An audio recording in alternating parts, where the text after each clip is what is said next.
University, South Bend. Welcome to Pop-Up University, a series of talks by IU South Bend faculty on issues or topics of interest to general audiences. And we do have a wide range of topics that we cover. Today, of course, we'll be talking about the psychoanalytic therapist, using depth, insight, and the relationship to heal developmental trauma. And we're glad that you're here. There is a restroom a little bit there to the right, also this way, and then to your right after you cross this door. If folks feel the need for coffee or tea, there's a stand that sells that. A little further back is wine, beer, cocktails, mocktails, soda, things like that. So if anybody gets parched, there are ways that you can take care of that during the talk or after. And do feel free to stay and hang out and continue your conversation after the formal talk ends. There will be time also for Q&A. And I'm delighted today that we are going to hear from Dr. Kurt Hanus. He is an assistant professor of counseling at Indiana University South Bend, as well as a Chicago-based psychoanalytic psychotherapist. He founded the Michiana Association of Psychoanalytic Studies and is a national co-leader for academics for the advancement of psychoanalytic psychotherapy. He completed postgraduate certification and training from the Object Relations Institute for Psychotherapy of Chicago.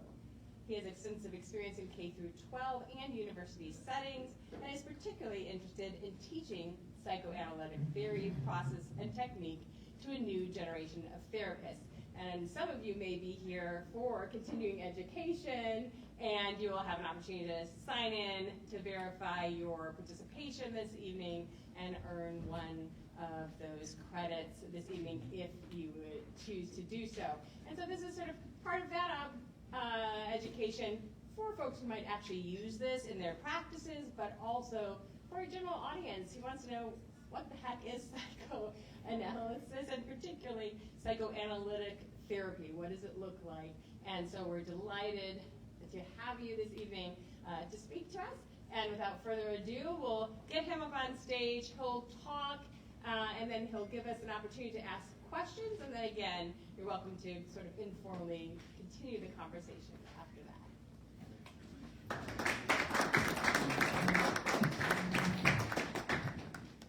Thank you, Elizabeth, and thank you everybody for coming out this evening on a January cold night. The topic, I was a little bit worried, like how many people would show up for a topic about psychoanalysis and developmental mourning. It's not the biggest teaser to get people out, but I'm really glad that you're here. Well, the topic is serious, and the substance is meaningful.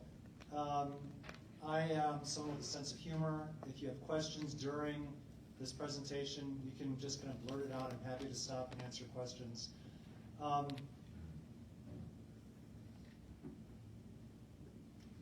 So Elizabeth already introduced me. So what we're going to be speaking about this evening is what is developmental trauma? What do we mean by developmental trauma? What is a psychoanalytic therapist? What is a culturally competent therapist or counseling? And what are the nuts and bolts of psychoanalytic counseling? So I have some opening questions, and feel free just to respond if you feel comfortable. What is the difference between mental health and mental illness? What's the difference between mental health and mental illness? I know there are some counseling and human services students here, some graduates. What's the difference between mental health and mental illness? No takers. Okay, no takers. It's balancing. Say balance?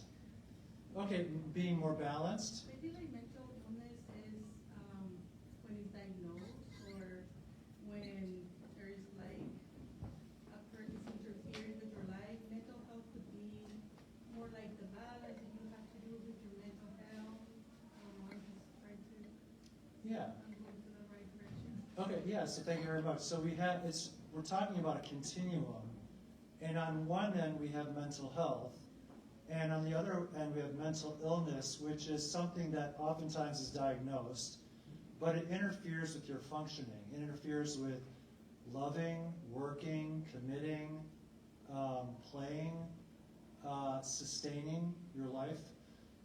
The myth, though, about this continuum is that you're either mentally healthy or you're mentally ill. And the myth of this is that most of us can be a little bit crazy. Nobody escapes the pathologies of everyday life. So from the broad range of most of us, which is sometimes we can be a little bit crazy, to the other end of the continuum where we have severe difficulties that interfere with our lives. And so we're going to talk about this continuum and how we work with people. And so the question, where does developmental trauma fit in? A psychoanalytic, and I'm going to use two different terms, psychoanalytic and psychodynamic.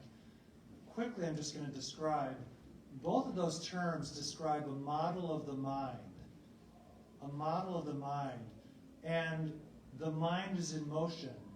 Parts of myself are in conflict or in tension with other parts of myself. I want to go left, but I go right. I want to succeed, but I end up not doing so. So it's about how the mind is in tension with itself. There are different forces that are in tension. Developmental trauma talks about the experiences in our development that are too much. And I'll go more into this. But trauma officially is defined as experiences that overwhelm the system that one can't deal with it, one can't handle it. It's too much. Okay? So developmental trauma contributes to models of the mind that make functioning in a more or less mentally healthy way difficult. And then we're going to talk about what is curative. And then this is a question, if anybody feels comfortable responding to this. Has anybody had any bad therapeutic experiences? I see one hand meekly going up. A couple, okay.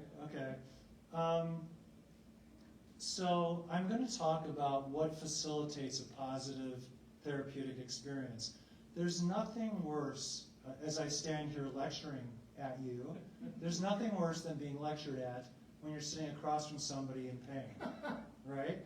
So just the mere experience of being listened to, the attempt to be understood, to be empathetic with the other person. So we'll talk about what's optimal for a therapeutic experience. So defining developmental trauma, it's the psychological and emotional harm that occurs during crucial stages of development, typically in early childhood, due to chronic stress, neglect, abuse, or disruptions in caregiving relationships. It's deeply rooted in the understanding of how early experiences shape the unconscious emotional regulation and relational patterns. So what this is saying is that from the get-go, when you're a baby, we start learning about the environment through our relationship with our caregivers. And according to Erik Erikson, the first stage that's crucial is trust versus mistrust. And so if I learn, if my experience with my caregiver is that more or less when I cry or I appear distressed that someone comes to soothe me, I learn that the environment is more or less trustable. If there are significant disruptions in responsiveness, I might experience, of course, babies, this is pre-language, so this is not, they're not talking. Somatically, in my body, I experience the world might not be reliable, might not be trustable. Now, no caregiver, parent is perfect, and so no one gets it right all the time. But if the modal experience is that I can trust the environment, this sets the stage. When there are significant disruptions, and I won't go through all the stages of development, but through infancy, during ages 18 months to 36 months, we learn separation and individuation. This is when we become interested in the environment, we move away from the parent and start exploring. And if we have disruptions during separation and individuation that are traumatic, too much, too painful, the response might be critical, abandoning, rejecting. We now learn that it's not good to be separate. And this causes other kinds of problems where we might cling to caregivers or go completely in a different direction, not attach at all. So during these early experiences, if negative, during these early stages, if negative experiences are sufficiently present, it does set the stage for developmental trauma. Okay, and I want to make some distinctions. Developmental injury versus trauma. An injury is something that happens once, and an injury is something that can be tolerated. I feel hurt, I feel rejected, I feel inadequate, I feel abandoned, but it can be repaired through a follow-up. When you work with couples, oftentimes couples get stuck in the fight and don't realize that it's through reparation that the healing occurs. Trauma is something that is sustained and repetitive over time. So if there are repetitions of rejection, abandonment, criticism, disapproval of being a different person, you can fill in the blanks. So tolerable frustration versus something that is sustained and traumatic. And again, trauma is pain that is too much.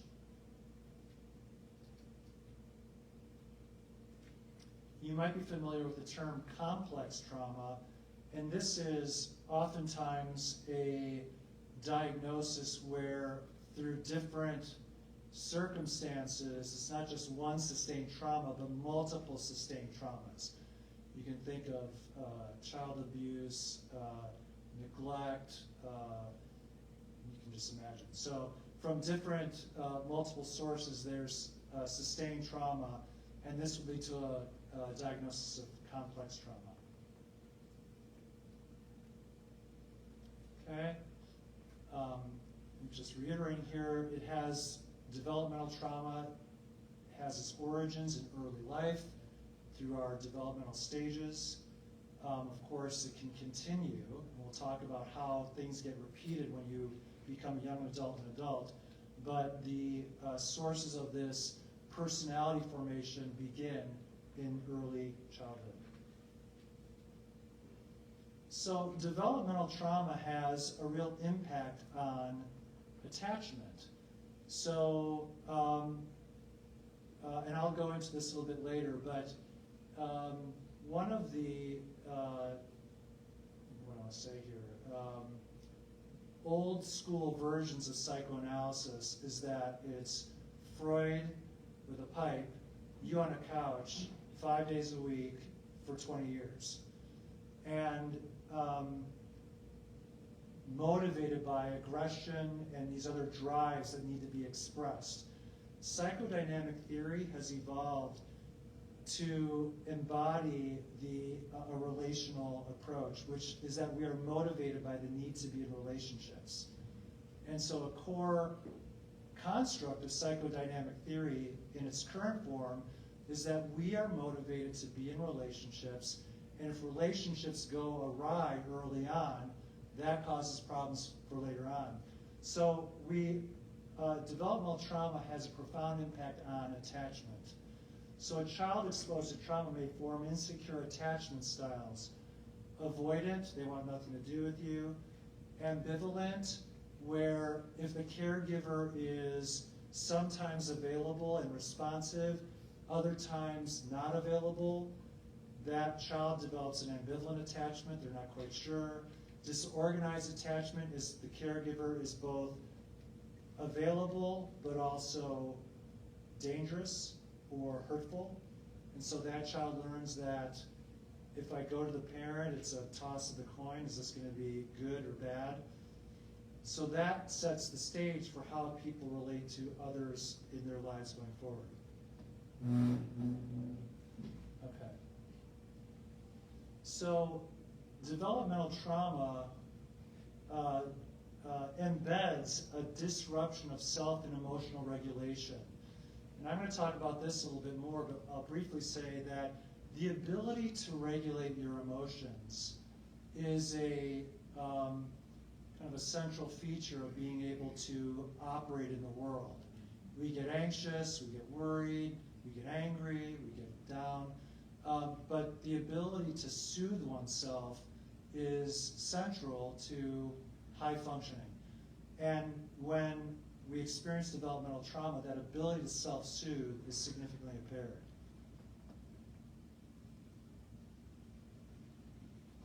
So these experiences get internalized. So the child may unconsciously internalize the traumatic relationship dynamic with caregivers.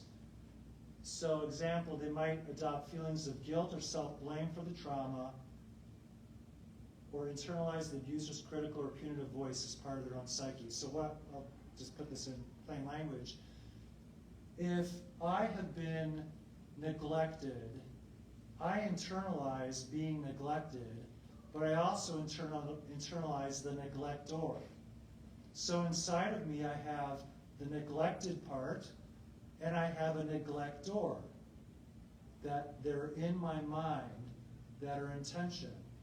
So when I relate to people, I can both set up feeling neglected, or I can set up being neglected, or I can neglect my own needs.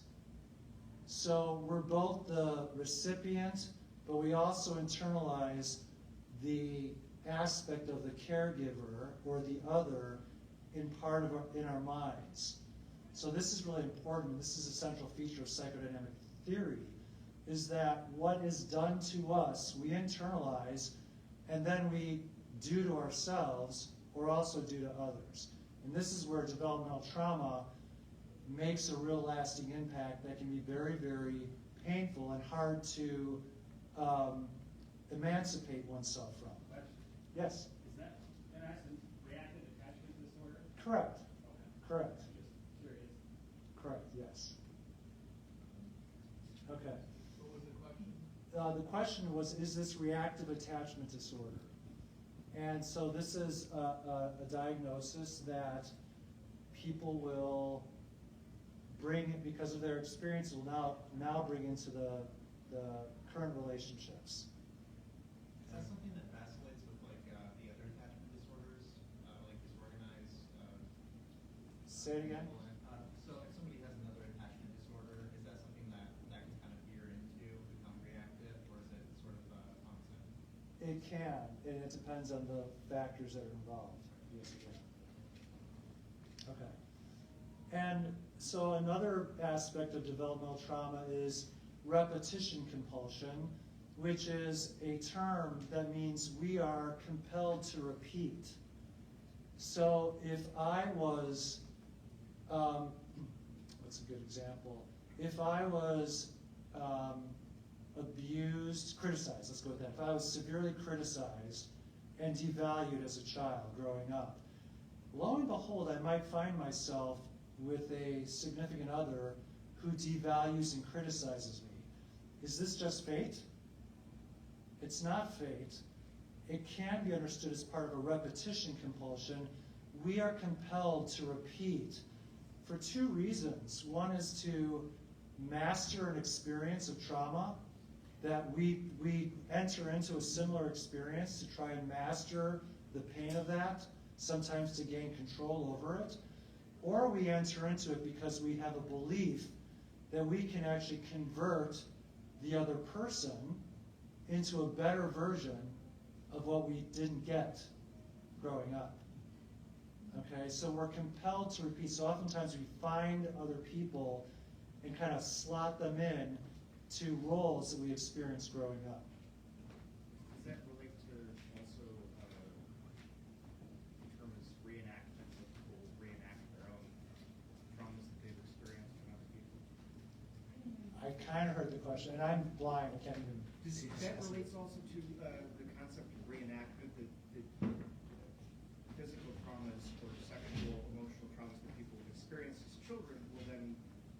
way, reenact and act that way towards others as an adult. Exactly. And so if you heard the question, is it similar to the idea of reenactment, that adults will reenact traumas that they experienced as kids?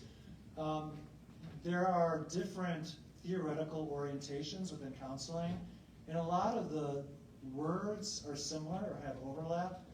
And so yes, there's a propensity to reenact the trauma in an attempt to master it or to convert the other person into a better version.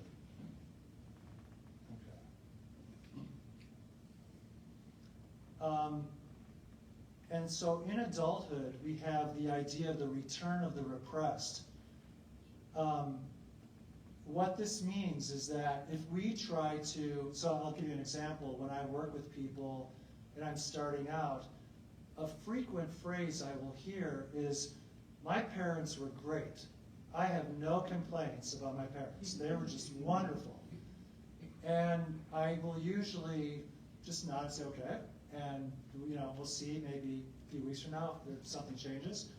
But I might eventually say, no parent's perfect, no complaints, nothing. And so if we have traumatically difficult relationships with our parents growing up, one thing that we try to do is put it out of sight, out of mind. And so nothing wrong with my parents, they were great, or nothing wrong with my brothers or my siblings, or nothing wrong in the past. But lo and behold, things return. That which we try to put out of sight and out of mind returns. It returns in symptoms. It returns in feelings. Okay?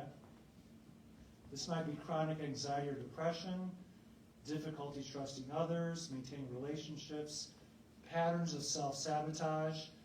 I'll give you a quick example here, and this is amusing to me because now it's the second time it's happened.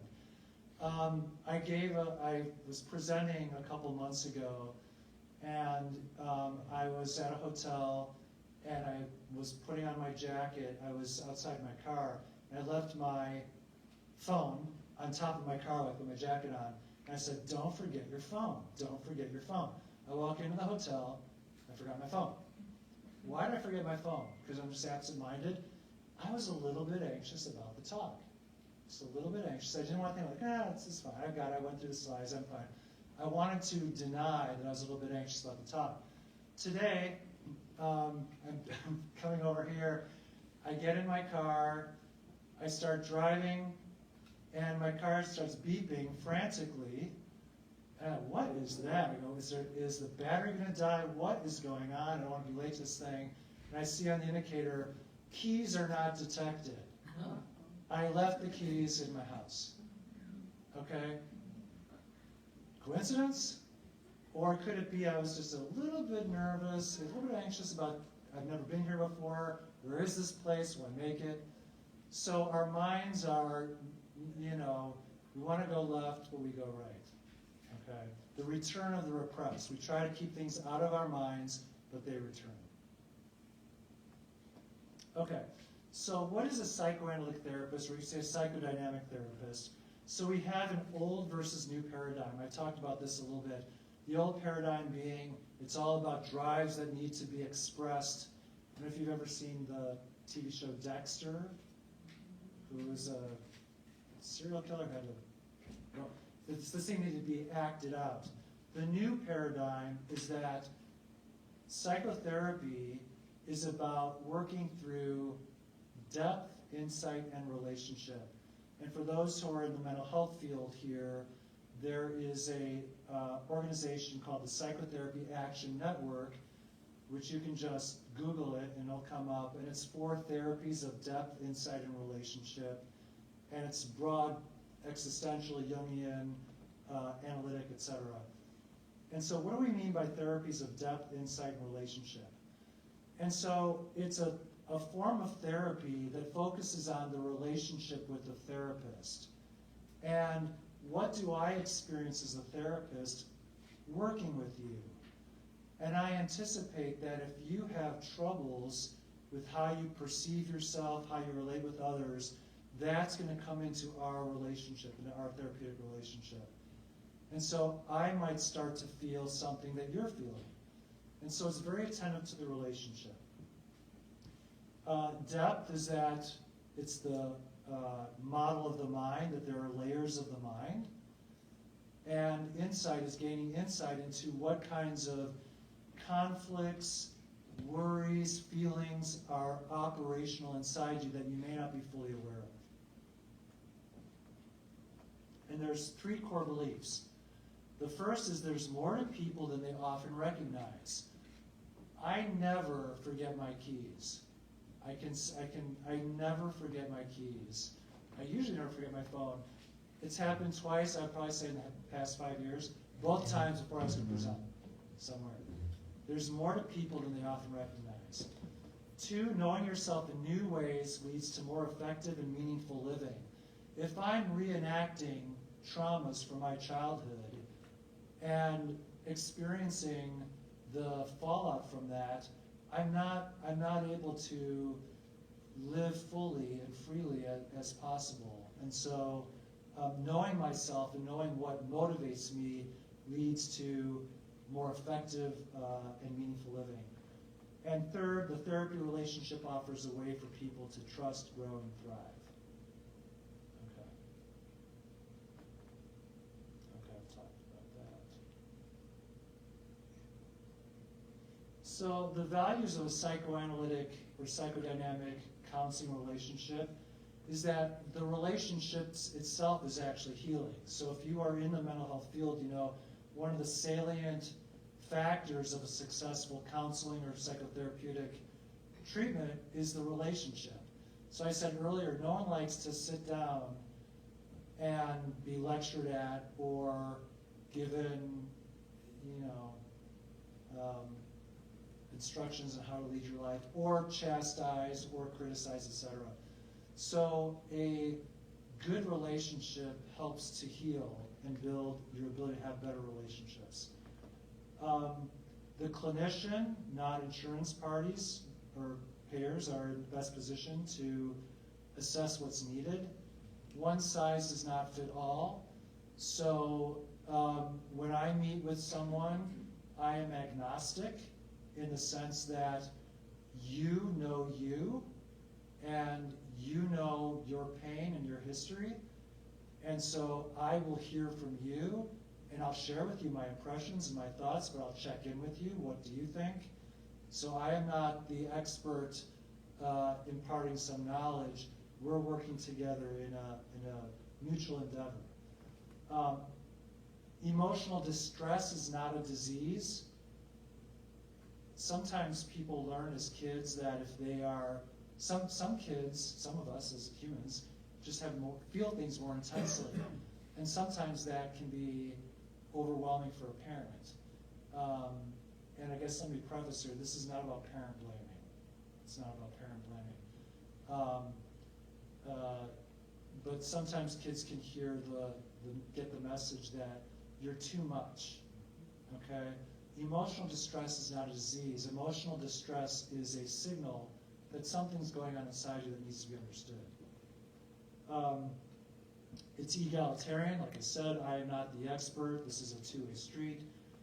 And it's not limited to just symptom relief, but it looks at the underlying causes of what's going on, what is your history, what is your story that brings you to where you are today. Okay. One of the critiques of psychoanalysis is that it as a profession, was exclusionary, only for the wealthy, and omitted sociocultural factors, the context in which one finds oneself. And so there are principles of cultural competence that are embedded in contemporary psychoanalytic theory. Okay, so it recognizes and seeks to understand individuals from within their own unique sociocultural contexts, experiences, and needs. It embraces diversity perspectives. It's anti-oppression. It stands against all forms of hate, bias, discrimination. And personality is shaped by both internal forces and and external sociocultural, economic, familial, and systemic forces. So who we are is both determined by our constitution, what goes on inside us, those early relationships, and also the context in which we are embedded. And I'm aware of the time, so I'm going to...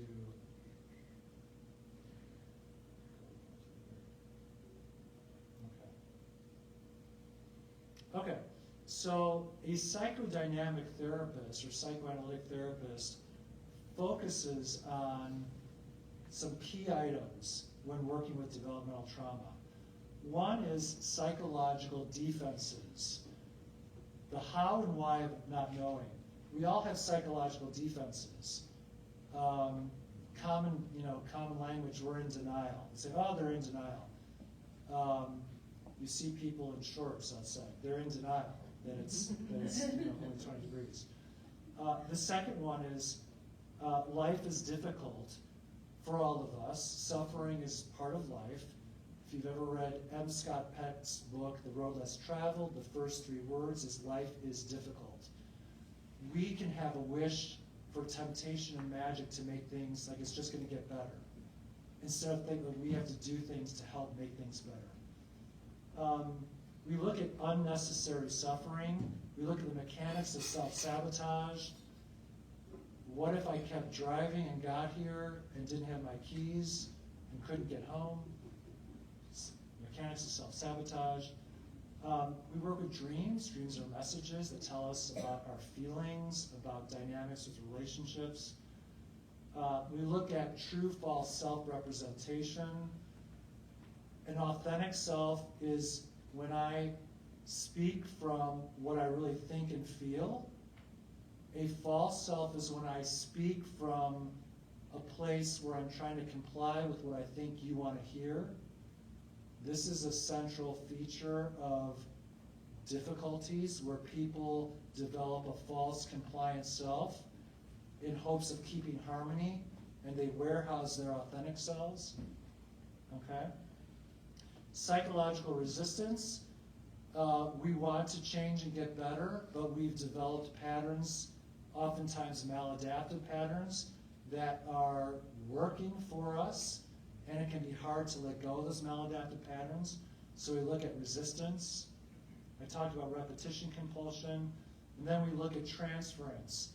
Transference is basically seeing a new person through the lens of an earlier relationship. So we've all experienced this in some form. Oftentimes, as a teacher, you're just like my father, or it could be a partner, you're just like my parent. So we transfer earlier experiences, a lens, onto a new relationship. So there are 6 basic principles of this type of therapy. One is that much of mental life is unconscious. A lot of what goes on inside of us we're not aware of. 2, childhood experiences in concert with genetic factors shape the adult. We talked about that. The person's transference to the therapist is a primary source of understanding. So I'll give you a quick example. If I am working with somebody and I ask them to reschedule because I'm giving a presentation, I need to reschedule for next week, can you reschedule? And the person's response is, you don't care at all about me, it's all about you. It's a very genuine reaction. It doesn't map onto what my motivations were, because I want to try and work out a different time, but they experience me as uncaring. They're transferring on to me a view of me as being uncaring. This is coming from somewhere else. So I'd be attentive to this and try to work with it. Okay? You look at resistance. How might changing be difficult for you? And then symptoms and behaviors serve multiple functions. So a symptom isn't just a thing in and of itself. A symptom has multiple functions. I'll give you another quick example. I've worked with people who have a diagnosis of obsessive compulsive disorder. one person, everywhere they would sit, they would have to go take out a Kleenex or a wipe or whatever and wipe it down. In their conscious mind, they thought that they would be guilty if they left their germs behind. But what really was going on was that there was a lot of hurt and injury and anger that they never, ever, ever articulated, and they were afraid if any bad word got out of their mouth, they would injure the person that they loved. And it took the form of a symptom, but it's really about their feelings are dangerous. They experienced it as like really germs, which of course was not going to happen. Okay. So, working with people involves self-exploration, understanding what's going on inside you unconsciously, connecting early experiences with present-day challenges, goals are insight and change, and we explore relationships. So misconceptions, traditionally of psychodynamic or psychoanalytic psychotherapy, is that the therapist is largely silent. Again, there's this image of Freud with a pipe but not saying anything. There's a joke. I found out my therapist died during session 2 weeks ago. The joke being that he was still in session with the therapist because the therapist never spoke. He didn't know if the therapist was alive or dead. Okay? Breakthroughs are dramatic emotional catharses. This is a Goodwill Hunting moment. Matt Damon and Robin Williams, it's not your fault, it's not your fault. And Matt Damon starts crying. That doesn't really happen so much. The main focus, these are misconceptions, the main focus is on a person's sexuality or at aggression. That is not often the main focus. Therapy is interminable and ineffectual. You'll be in for life. The counselor's a stone-faced blank screen who does not disclose his or her reactions. That's not true. We're very open, relatable. If you ask me a question, what do you think? I'll answer it. If you ask me a personal question, I might ask you, what does it mean to you that you're asking me this? But I oftentimes will answer it. And that the counselor never expresses an opinion that communicates a judgment. We do. If you tell me you're going to turn right and there's a cliff and you're going to crash, I'm going to tell you you probably shouldn't turn right. Okay? So we're more likely to be actively engaged, to resonate emotionally with your feelings, be far from passive or stone-faced, or be talkative, etc., etc. Okay, so broad goals are symptom relief, greater interpersonal flexibility, greater freedom to make choices, increased awareness of feelings, freedom from self-persecution and shame, liberation from fantasies of perfection, increased acceptance of your limitations, and increased satisfaction. So in the spirit of time, because I see it's already 1:45, I'm just going to do one more slide that I think will be helpful, and then we can open up for questions. James Masterson was a medical doctor in New York who developed the Masterson Institute, and it still is a training institute in New York City. And he developed what he identified as capacities of a healthy self. And I like this list because when I think, what are the goals in counseling or therapy? What are the goals if you are suffering from developmental trauma? These are a good guidepost that I keep in my mind. So the first one is spontaneity. Do I have the capacity, if I feel like I want to paint, I want to create, I want to start a group, I want to start a degree. If I have access to my spontaneity, I will start the wheels going. I will start the ball rolling. So the ability to have access to your own spontaneous affects. The next one is self-entitlement. This one gets a bad rap because they go, oh, they're so self-entitled. But there's, bad self-entitlement. There's healthy self-entitlement. If you have a gift, whatever that gift is, you should feel a healthy self-entitlement to pursue that gift. This could be whatever, architecture, music, cooking, caregiving, whatever your gift, whatever your talent is. If you feel that and you've received some feedback, a healthy self will feel some self-entitlement to pursue those goals. And the next one is self-activation, assertion, and support. This is the ability to activate yourself, to not be passive, to not wait for approval or permission. I know what I want and I'm going to go after it. The next one is the acknowledgement of self-activation and maintenance of self-esteem. This is the ability to activate yourself, and if you experience failure, you don't collapse. So to maintain self-esteem despite a failure. We all fail. It does not mean anything other than it's data, and it may mean we have to course correct. But the ability to maintain your self-esteem despite failure is a capacity of the healthy self. Commitment, the ability to commit to something, to someone, to anything, to a dog, to a cause, to a clean house. Creativity, to have access to your own creative process. We all have a creative impulse. To have access to that and to use it. The ability to have intimacy, to share your thoughts and feelings in a way that is not false and compliant, but authentic to yourself.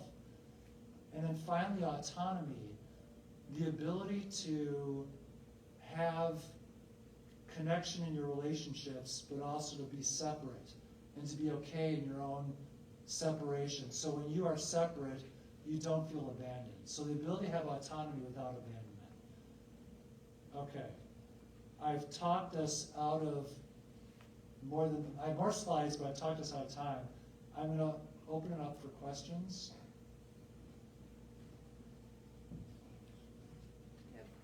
Questions. Maybe I'll just kick it off. I'm wondering, you mentioned trying to master or convert as a reason why you may repeat a certain pattern of unhealthy relationship.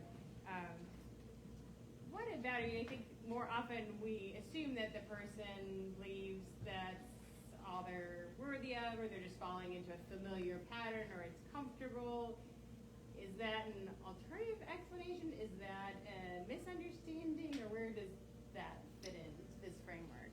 Well, if people experience themselves as being undervalued, sometimes this happens with kids. One sibling gets to do this, the other sibling does that. That direction is not as significant or important as the other one. They experience being devalued, and so that becomes part of the personality. And oftentimes you'll experience this in, oh, I was offered a raise, and I have to do some new things for that, but I won't be able to do that. I won't be. And so it can feel like, well, I'm more comfortable here. But sometimes that comfort, it is comfortable because you received emotional support for taking on an inferior role. So that feels normal and comfortable, but it may underestimate you and what you have to offer and what you can accomplish. Did I answer that? Okay. Other questions? Yes. Go ahead. Are you sure? Yep, I Okay. remember. I've been in clinical practice for 4 years, and one of the things that I find most difficult is being a transference figure. And so I was really hoping that you would spend a little bit of time kind of talking about maybe building internal resiliency to tolerating some of the really big responses that people come at you sometimes, especially when you're really well-meaning, or it was kind of a flub, and you're like hoping to just like paper over it of like, I just made a mistake, or those kinds of things. Like how to kind of build your own like internal self to manage that. Okay, yeah, so that question, when a therapist is working with somebody and the person responds to the therapist, let's say it's in a hostile way or a critical way, it doesn't have to be hostile, critical way, that transference might be because the client experiences the therapist as an addition like their parents. So so I can give an example. Many years ago, I worked with a teenager, a young woman who came into my office and said, "You've got the worst taste. You've got the worst taste." And okay, that was the first session. Okay, and then over time, I heard other things like, you just don't get me. Did you graduate? I mean, do you know how to do this? And it evokes a reaction, because no one likes to be criticized, evokes a reaction in the therapist. So to answer your question, what can a therapist do? One is to recognize that it's not about you at all. And actually, the client or the patient, whatever we call the person, is doing what they need to do to get this out in the open, which is they might attack the helper. And if I get that attack, if I know, okay, I'm good enough, I don't need to be perfect, no one's perfect, I'm a good enough therapist, I try, I get it, sometimes I don't, I can recognize that attack has more to do with them experiencing something that's really coming from their internal world and not anything to do with me. Does that answer your question? Yeah. Okay. Huh? What would you say to someone that has had previous experiences with therapy that were not positive, and I'm talking like decades ago. So like a lot of this presentation has shown like the advancements we've made and what the focus is in psychology from maybe 20, 30 years ago to now. But for someone that, obviously wants to help but has that kind of fear there based on negative experiences in the past with therapy. So within psychological theory, it's like religion with all these different denominations. And so there's cognitive behavioral therapy, solution focused, internal family systems. There's all different theoretical orientations. And psychoanalytic is one. None of those matter. None of those matter. If you are familiar with Carl Rogers, and the three staples of a therapeutic relationship is one, unconditional positive regard, which means no matter what you tell me, it's okay. I'm not going to reject you, I'm not going to attack you, I'm not going to judge you. The second one is empathy. I'm going to try and imagine what it's like to be you, just like with this earlier question. When someone attacks me, I'm not saying, well, of course I graduated. What do you mean? What do you think's on the wall here? I'm going to imagine, where is this coming from? And the third one is authenticity. I'm going to be me. So to another quick response, so when I was in my early 20s, I guess it was early 20s, I don't remember. It's a long time ago. I met with a therapist, I was the client, and this person walked in, sat in the chair, let out a sigh, and didn't say a word, and just stared straight ahead, and I was like off to the side. And I'm like, okay, I guess I'm supposed to speak first. But it was so arrogant, and I never went back. I was like, I'm not going to go see that person. So if you sit with someone today and you think, trust your judgment, and if you feel like there's unconditional positive regard, authenticity, and empathy, that's a good starting point. And then these other theoretical models, they don't matter as much. Okay? Thank you. Sure. Other questions? You talked about working with someone with obsessive compulsive disorder, and one of my understandings, I'm going to use some of the buzzwords here, one of the most well-known evidence-based practices for treatments for OCD now is exposure response prevention. And my understanding, having just read about it today, is that you want to stay away from the depth and just focus on, right, the trigger, the anxiety, the distress, and then tolerating not responding with that compulsive behavior. And so I'm really interested now to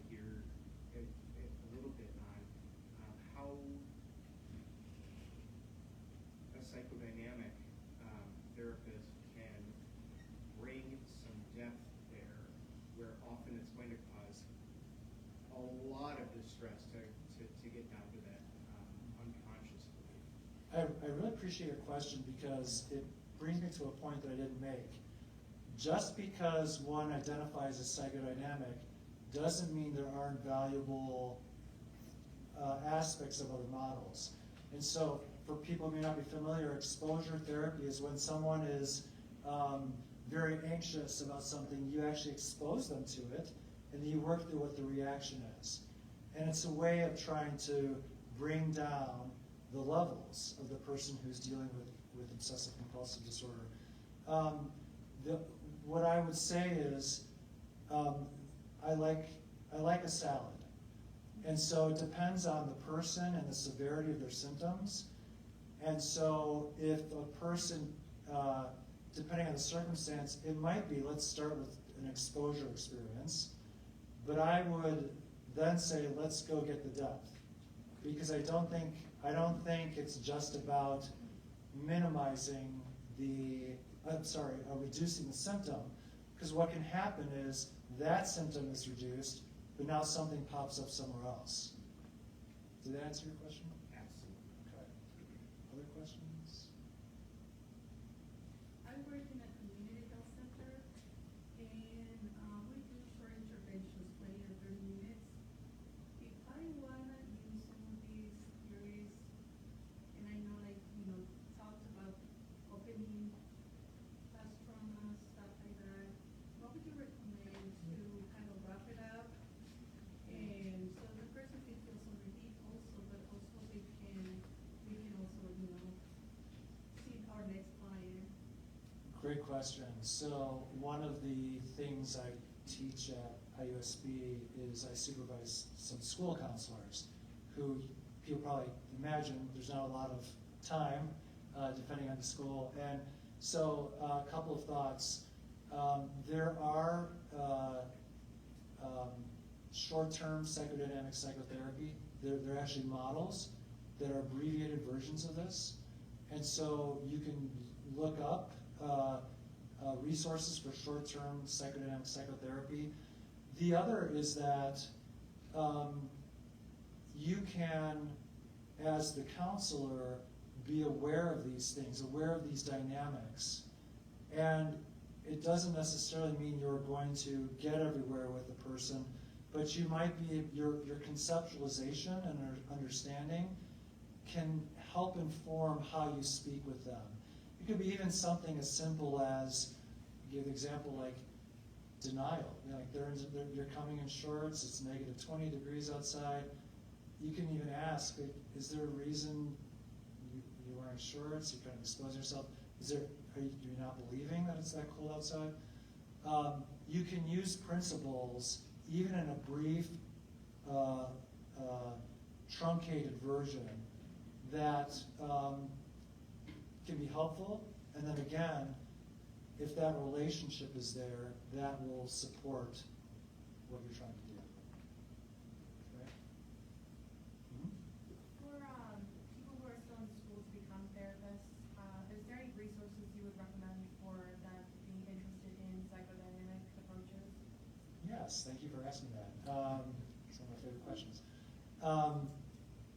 One is the Psychotherapy Action Network, and the website is PSIAN.org, and there it has all kinds of stuff, including references for research that you can do. I have an organization that's nascent. It's the Michiana Area for Psychoanalytic Studies, Psychodynamic Studies. And are you at IUSB? Mm-hmm. So, are you graduate student? I will be in the fall. You will be in the fall, okay. So, I will be reaching out through our department and putting I'll be in the social work program now. okay. You can email me, Okay. and I'll go there actually. See how much? That's my email. But there's resources. Also on YouTube, Nancy McWilliams is a great articulator of this theory, Nancy McWilliams. Those are good places to start. All right, thank you. Sure. Any So, first of all, I want to thank you for giving us so much. He's a plant. Paul and I went to high school together. He's a plant. No, but I mean, you gave us a lot to think about and incredible resources. But my question for you is, you know,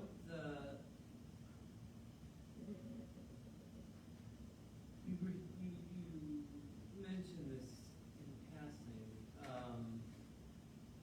When you asked us about if we've had bad experiences with therapists. And I guess my question is, you know,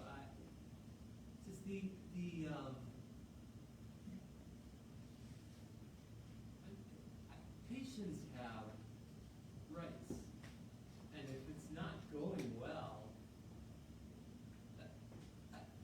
for whatever reason, I mean, my take on this is that my first therapist had an agenda and really wanted me to fit into a box that she is comfortable with.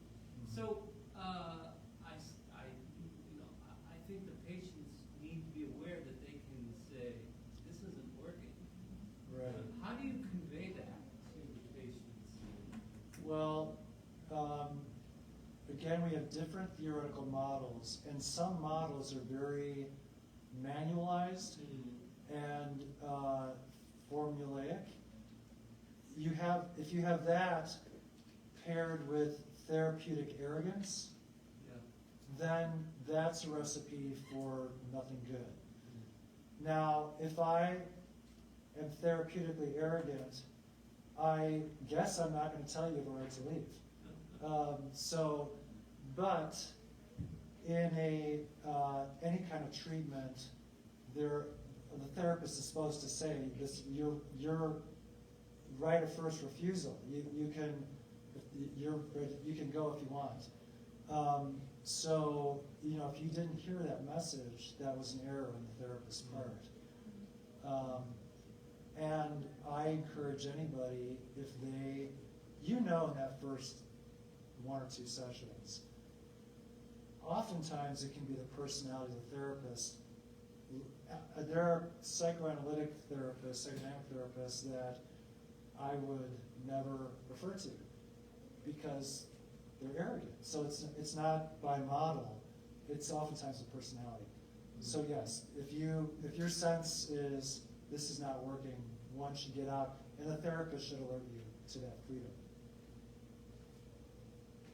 Okay. Huh? You mentioned repressed memories. Of course, in crime dramas, they always feature this dilemma between what's a repressed memory and what's a false or planted memory by, for example, a parent creating a memory against another parent in a custody battle. How can a therapist get at whether this is a repressed memory versus this sort of some kind of a false memory? And then just finally, how,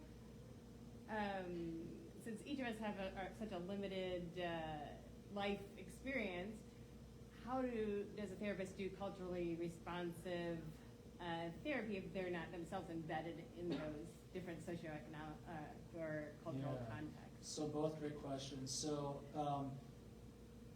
it's tricky if you're dealing with like a kid in a custody situation, because that's really tricky territory for the therapist, because the therapist doesn't really know. Feelings and thoughts can be repressed.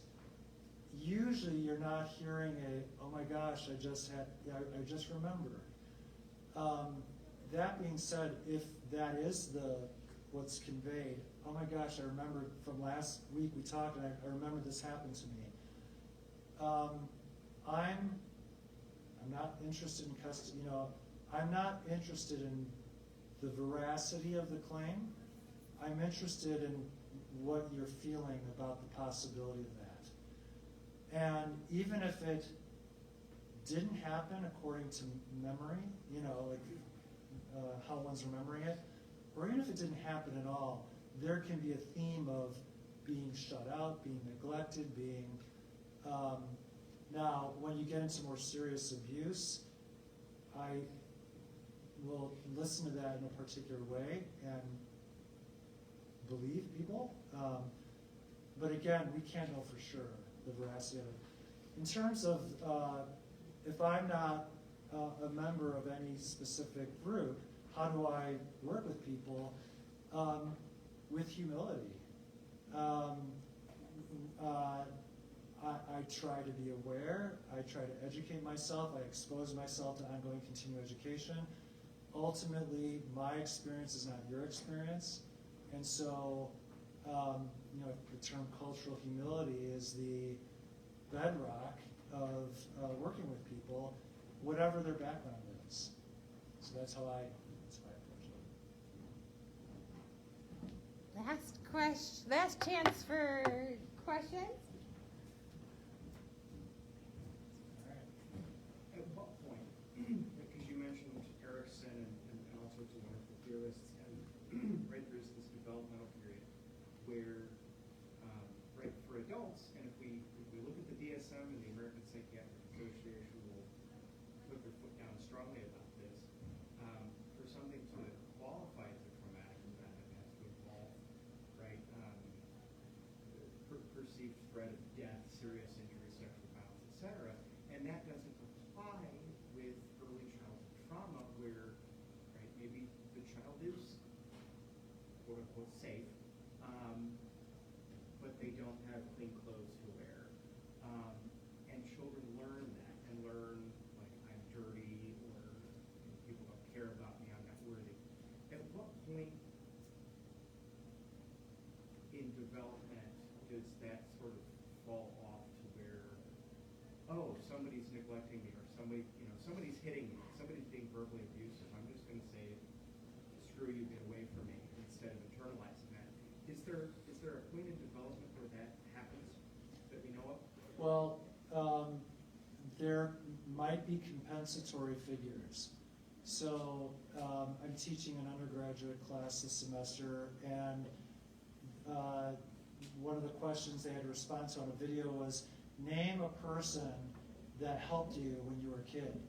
And out of whatever 40 students, 40 students, half of them named teachers, or youth group leaders, or someone. So if you don't get it the first round, optimally there will be someone else who's a compensatory figure who might notice you and say, oh, you need to sit here, I'll help you out, let's call the parents, let's go do whatever needs to be done in the school. So optimally, there's a compensatory figure who can help the person build up good internal experience. I feel cared for, I must be worth being cared about. That gets built up inside, internalized.